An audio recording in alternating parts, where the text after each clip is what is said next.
Friends, if I want to watch super hit movie Fire down below in English, then you must like this video. If you are visiting our channel for the first time, don't forget to subscribe to our channel.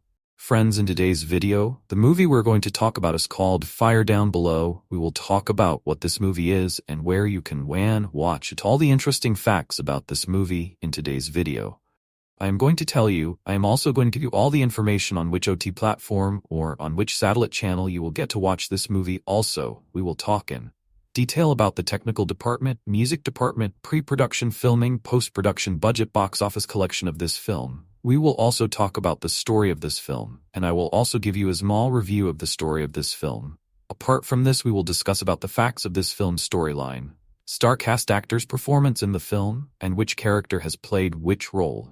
That's why I request you friends to watch this video till the end, so let's start the video. Fire Down Below is a 1997 American action film starring Steven Seagal and directed by Felix Enriquez Alcala in his directorial debut. The film also includes cameos by country music performers Randy Travis, Mark Colley, Ed Bruce, Marty Stewart, and Travis Tritt, and country rocker and the band member Levon Helm, as well as Chris Christopherson in a supporting role. Steven Seagal plays Jack Taggart, an EPA agent who investigates a Kentucky mine and helps locals stand up for their rights. The film was released in the United States on September 5, 1997. Plot: in the peaceful Appalachian hills of eastern Kentucky, toxins are being dumped into abandoned mines, causing environmental havoc, but the locals, mindful of their jobs and the power of the mine owners, can do nothing. EPA CID agent Jack Taggart is sent to investigate, after a fellow agent, revealed to be Jack's friend and partner, Frank Elkins, is found dead, probably not by accident. The EPA has received an anonymous letter from Jackson, Kentucky, and Taggart goes undercover to continue his colleagues' investigations. It is discovered that Hanner Coal Company, owned by Orrin Hanner Sr., is being paid to dump toxic waste into an abandoned coal mine shaft, so Jack is assigned to go to the small town of Jackson, where his cover is that of assistant and volunteer carpenter to a local church. He stays in a room in the church's basement and begins his cover work by repairing the roof at a house where one of the children is sick because of the pollution. He attempts to question the family, but they do not have much to say. He has little better results elsewhere. Even the man who tipped off the EPA is decidedly taciturn. While testing the water, Taggart wanders into a local marijuana field and is accosted by the growers. After disarming them, he tells them that he has no interest in arresting them. The men responsible for Agent Elkins' death soon notice Taggart's presence. As a newcomer to the small local community, he is threatened by Hanner's son, Orrin Jr., Brad Hunt, the incompetent local tool of the company, the corrupt local sheriff, Lloyd Foley, and several thugs that work for them. The thugs in question start by leaving 2 rattlesnakes in his dwelling. Taggart responds by capturing the snakes alive and leaving them in the pickup that the thugs were driving, causing them to crash. Soon after, 5 of them attack him while he is buying supplies and receive a severe beating as a result. Orrin then orders one of his truck drivers to arrange an accident by running him off the road, but Taggart escapes alive while the driver is killed after falling off an open-pit mine cliff. While these conflicts occur, Taggart strikes up a relationship with Sarah Kellogg, a young woman who lives in the town. She is regarded as an outcast because of her father's murder, a crime of which she was accused but not convicted. Eventually, she agrees to testify against Orrin and his people, much to the anger of her estranged brother Earl, who actually committed the murder after their father found out about his sexual abuse against her. Earl is revealed to be working as one of Hanner's thugs and sets the church on fire, in the process killing the preacher who was helping Taggart. He then attempts to collapse the mine with Taggart inside it. Taggart escapes, while several mercenaries are killed, including Earl. With evidence and a witness, Taggart calls the FBI to take Sarah into protective custody. However, they are revealed to be corrupt, and a firefight ensues. Taggart kills one agent, then sends the second back to Orrin with a message that he will be coming for him next. However, when Orrin is arrested and charged, he gets off with a slap on the wrist for the environmental violations. Taggart goes back into the town and fights his way past the last of Orrin Jr.'s thugs, then demands the truth from him. Oren agrees to turn the state's evidence, implicating his father on racketeering, conspiracy, and murder charges. Taggart goes to a casino to arrest Oren Sr. Upon hearing about the reception awaiting him in federal prison, Oren produces a gun and resists. But Taggart shoots him in the shoulder, and he is taken into custody. Taggart then returns to Jackson, where he is reunited with Sarah. Cast Steven Seagal as EPA agent Jack Taggart, Marg Helgenberger as Sarah Kellogg, Harry Dean Stanton as Harry Cotton, Harry John Deal as EPA agent Frank Elkins, Stephen Lang as Earl Kellogg, Brad Hunt as Orrin Hanner Jr., Levon Helm as Reverend Bob Goodall, Chris Christopherson as Orrin Hanner Sr., Mark Colley as Hatch, Alex Harvey as Sims, Ed Bruce as Sheriff Lloyd Foley, Amelia Neighbors as Edie Carr, Richard Messer as EPA Administrator Phil Pratt, Randy Travis as Ken Adams, Marty Stewart as himself, Travis Tritt as himself, Ernie Lively as Todd James Mathers as Marshall Adams, Kane Hodder as bodyguard, Scott L. Schwartz, Pimple, Peggy Lynn as store clerk, Patsy Lynn as store clerk production. The film was shot on location in and around Kentucky. Parts of the truck chase scene were shot at Natural Bridge State Resort Park. Some of the opening scenes were filmed at Cumberland Falls State Resort Park. The cave scenes were filmed in the Great Saltpeter Cave. This was the third and final time that Kane Hodder worked with Seagal as a stuntman. Seagal liked the film in part because it was kind of an environmental movie. He also enjoyed working with Helgenberger. While I don't think she's a physical, spectacular, drop-dead gorgeous woman, at the same time she's a spectacular actress, said Seagal. Her performance was wonderful. Box office Fire Down Below was released on September 5, 1997. It grossed $6 million on its opening weekend in the United States and Canada and went on to gross $16.2 million plus $8.3 million internationally for a worldwide total of $24.5 million. Critical response on Rotten Tomatoes, the film has an approval rating of 14% based on 28 reviews, with an average rating of 3.5/10. On Metacritic, the film has a score of 40 out of 100, based on reviews from 13 critics. Audiences polled by CinemaScore gave the film an average grade of B- on an A+ to F scale. Plot. When an EPA representative is discovered dead in a small Midwestern town, government agent Jack Taggart, Steven Seagal, goes undercover to check things out. He finds that local coal mogul Orrin Hanner Sr., Chris Christopherson, is cutting financial corners by disposing of hazardous waste wherever he pleases, and that local kids are falling ill because of this recklessness. Taggart then works to stop the shady activity and save the town, but Hanner and his thugs soon grow suspicious of him. Review. One of the reasons I always enjoy a Steven Seagal film is the way he talks shit to the villains. He loves to just annoy them, slap them, and generally humiliate them. The fact he sometimes tends to do that to his on-screen friends too may not be the best idea, but in Fire Down Below, he's actually quite friendly to most people. The bad guys get what they deserve, of course, but our Steve actually puts the moves on Marg Helgenberger, despite protestations from her pervert brother, played by Stephen Lang. So we get a bit of a love story, which isn't something we see too often in a Seagal flick.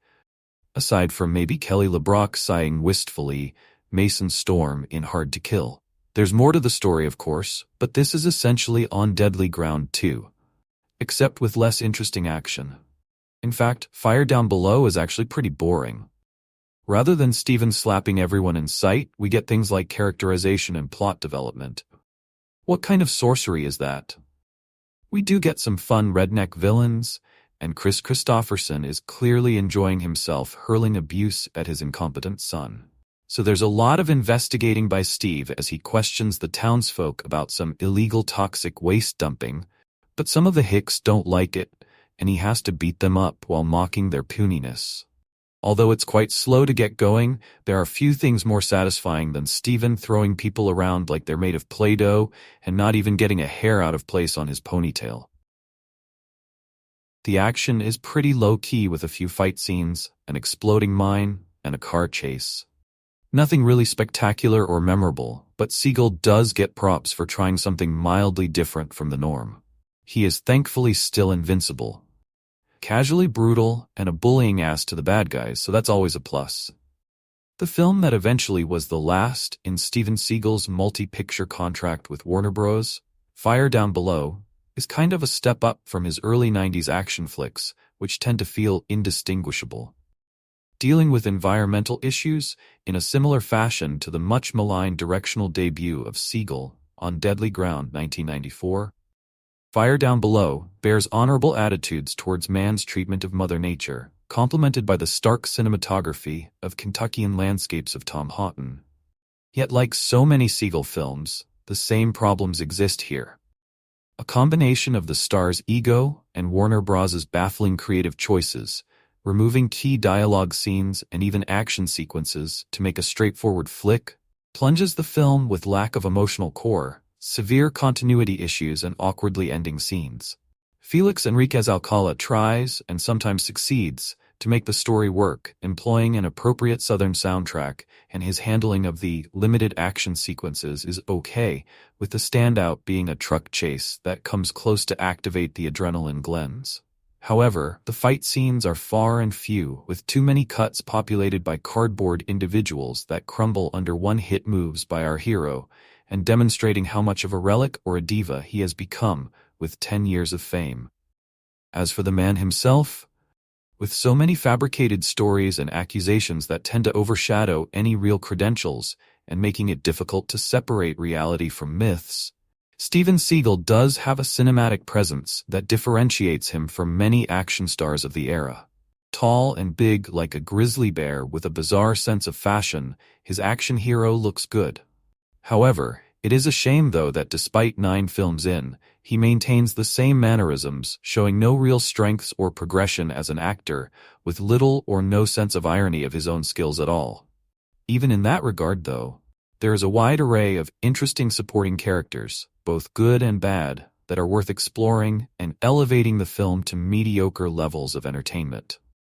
Fire Down Below is not the Seagal worst film.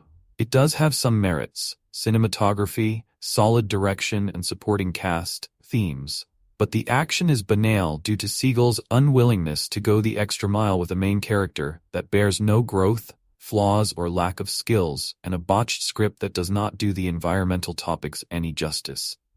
If you look at the usual metric sites for this movie and you hadn't seen it before, you might wince and turn away and not give it a chance. Or if you caught it in the 1990s and haven't seen it since, you might think that it was nothing special compared to the other action movies of the time. Well, I'm here to remind you that Fire Down Below wasn't so bad, and if it was okay, then it's probably better now. It is. The movie sees Steven Seagal thrown into a modern Western theme. A dark stranger entering and clearing up a small redneck town, ruled by nefarious thugs and corrupt cops. They're up to no good up in them their hills, poisoning the local water supply with some type of waste, with Chief Baddie Chris Christopherson directing traffic over the phone. In between collecting water samples, Seagal fixes porches for old men and gets friendly with the local, ostracized MILF. But while the locals live in fear of the strongmen, Jack Taggart, Seagal, shows up and practically laughs in their face. And of course, when bullies find that their intimidation is ineffective against a 6'5" martial artist, things soon turn violent, and not in the way they'd hoped. "Damn, that sumbitch broke my jaw," laments one yokel put down by Taggart. Others who try their luck get beaten to a pulp with poles and sticks.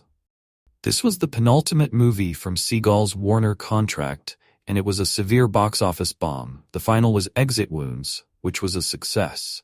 But why did it bomb despite having a decent budget and cast? Seagal, Christopherson, Stephen Lang, Mark Colley, and a few other big country singers?